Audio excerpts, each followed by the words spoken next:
What up, y'all? Bedded Up Customs, Bankroll Tim. What is tonight? The 24th? As you can see, it's late. Still at the shop. But Big Lou's box Chevy's back. Something happened with the trans. It ain't shifting out of first gear. I'm gonna check the governor on it tomorrow. Figure out what the business is. We got another 400 just in case we got to throw it in there.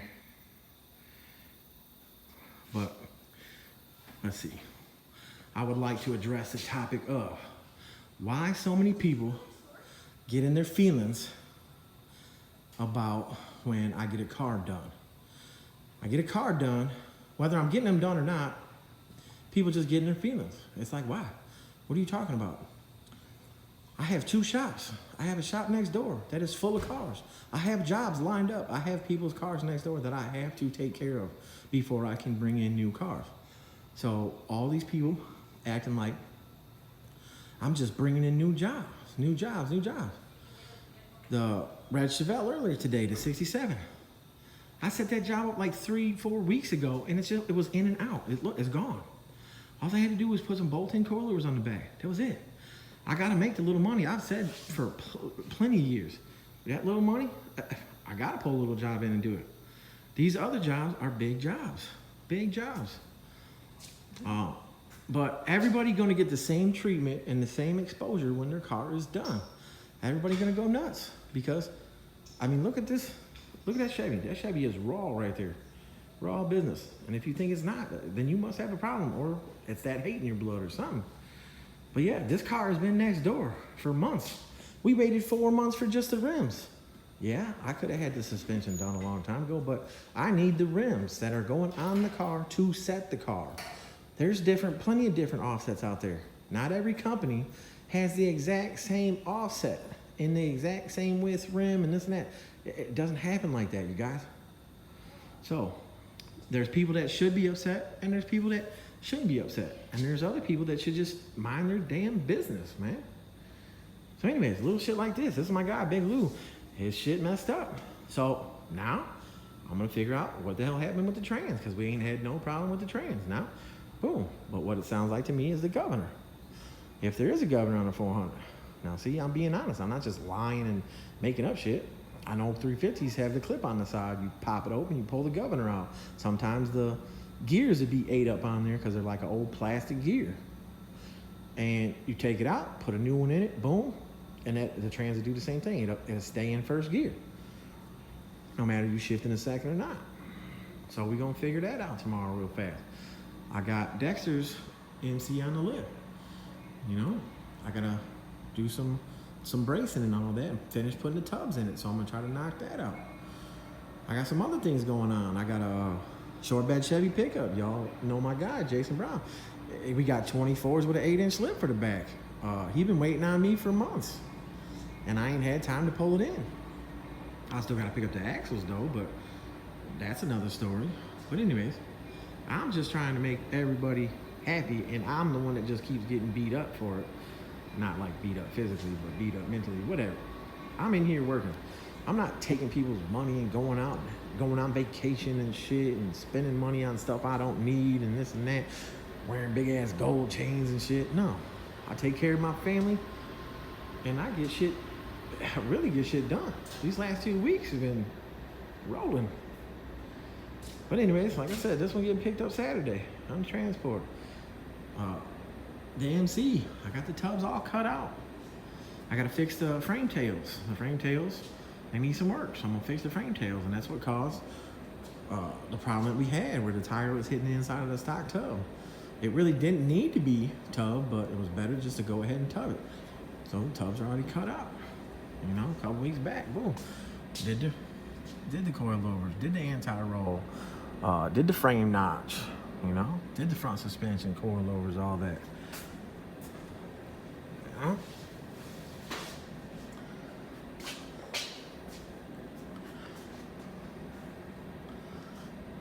Dirty.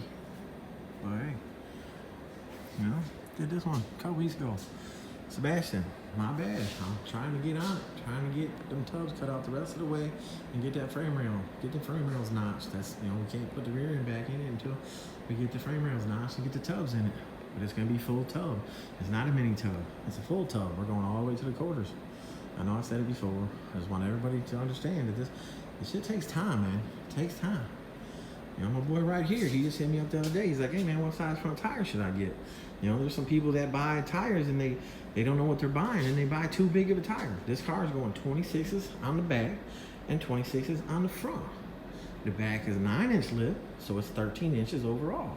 So we full tubbing it. The other, this GN, the other one, the T-type, that's a 26 on the back and a 24 on the front. And to tell you the truth, the tire on the front is a little too wide. For my taste, I could actually set the front of that car down another inch or so if I had a smaller tire on the front. So with this car right here, he asked me the other day, he was smart. He's like, hey, what size tire I need for the front rim? Boom. I told him my opinion on tire. So let's see if that tire gets on there, because this car is gonna sit low with the 26s on front and back. And like I said about them damn tubs, it's like to leave this damn hinge to where the hinge goes down in there and it stops the height of the car, where you can't go as low. The outer tub stops the height of the car, so you can't go as low. We've been doing this a long time, man. And there's a lot of cars here. And there's a lot of other shops out there that, again, should give me my credit or give Bedded Up credit. We got so many jobs and we can't get everybody in. So everybody's, you know, looking for other shops, and that's cool. You know, there's plenty of people out there to do it. Look at that damn color. Flipping, boy. Flipping. So yeah. Still gotta notch out the front frame, and I gotta notch it out farther than I notch out any others because this one is 28s. So I'm gonna try to get the front of this car as low as I can get it. Even if I gotta turn around and shorten the control arms in some. Yes, I did say that. I will shorten the control arms in some to bring the whole wheel in more. But yeah, 28s, and this thing's gonna sit on the ground too. And our cars are not set in a picture on the ground and saying, oh yeah, woo, woo, woo. Now there's times I've set cars down, G-bodies, and I had the wheel stuffed up in there with no rear end. If you look close at the pictures, and then when it comes out, I can still set it damn near that low. But we set our cars at ride height.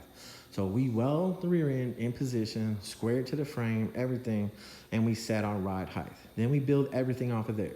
Now a lot of guys are like, what do you mean? Well, when you see that tube on the top of the rear end welded to the frame on our cars, that's us with the rear end totally square where we want it, set the pinion angle where we want it, set everything. We measure the distance from the center of the wheel to the car. We already figured all that out. And then we build everything off of there. Coilover mounts. And these coilover mounts, you guys out there, you're putting these coilover mounts on an angle. Now you can get away with a little bit of an angle on the coilover mounts. Let me say what I'm talking about. Okay, so you can see a little bit, but you see how the two golds are right here. This bracket that's on the housing needs to be damn near straight up and down, because when you adjust height to change right here, you do not touch the spring to change height. You adjust the height here. Now, as you can see, we have plenty of bolt holes here. You look at these other guys out there, they'll have the top of this gold bracket up here. These two holes will be on these two holes down here. And now you got the damn shock and bracket all the way down here. Then they don't put a brace like we put the brace. As you can see, that's braced. So this cannot bend. Now these guys were putting the shock all the way down here and it starts bending. Pay attention, you guys, to all that shit out there before that wow factor eats you up. And you're all like, woo, yeah, the car may look good, but is it right? So again, I know I get into explaining a lot of stuff and then I change subjects and shit like that, but watch the videos, pay attention. I will teach you. I'll teach the guy that's sitting at home, you know, how to figure this stuff out. You know, you get you a welder, you get you two pieces of metal, you start welding it together.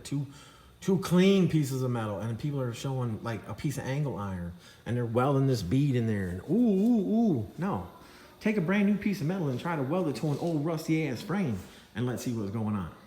Try to weld it to a housing that's so damn pitted and old. You know, not everybody got 35, $4 grand for a damn 9-inch. You know, and people out there, oh, you need a 9-inch. Oh, you need a 9-inch. And you're out there trying to sell your kids to get a 9-inch. No, I'm just playing. But anyways, not everybody can afford that shit. Let's be real. You know what I'm saying? So people be telling me I give out too much information. Man, I will do whatever I want. Period. Bankroll 10, Better Up Customs. I will help anybody. And if I can't answer my phone, I'll try my best to get back to you. But like I said, messages, phone calls, IG messages, Facebook messages, I mean, it does not stop. So I will give you all some more information later.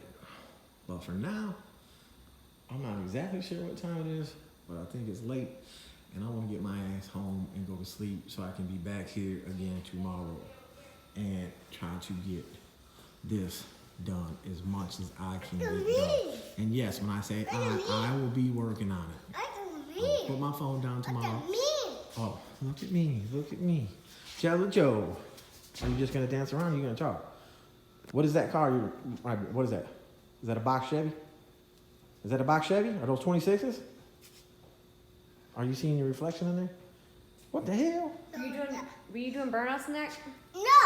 Did you go for a ride with Bubba? You didn't go for a ride with Bubba? Bubba took you for a ride. Yes. And you were loving it. All right, but anyways. Come on. I forgot what I was saying. My little baby cut me off. It's all good though. And the wife come over here. She all right. And then she just covered her ass. She knows she got those camouflage spandex on, whatever they are. Yeah, you got that junk in the trunk. Oh shit, we got a little shake out of it. Viking coilovers. Best bang for your buck, Viking coilovers. Weld in. If you don't have the knowledge to weld in, it's simple to put bolt-ins in. I just hate that they're not adjustable for shit except for making the spring tighter or the spring looser. You guys got to remember, all this stuff was designed for like road course, road handling, stuff like that. So like this Grand Prix, you would put it on there and you put a set of maybe 18s at the most on there. We turn around and we change it and we make everything to be able to put these big rims on there. So anyway, comment, subscribe, share, like, I don't know. Do whatever you want. If you want to, you want to. If you don't, you don't. I don't care. But yeah, here we go. Bankroll 10, Better Up Customs. Peace out.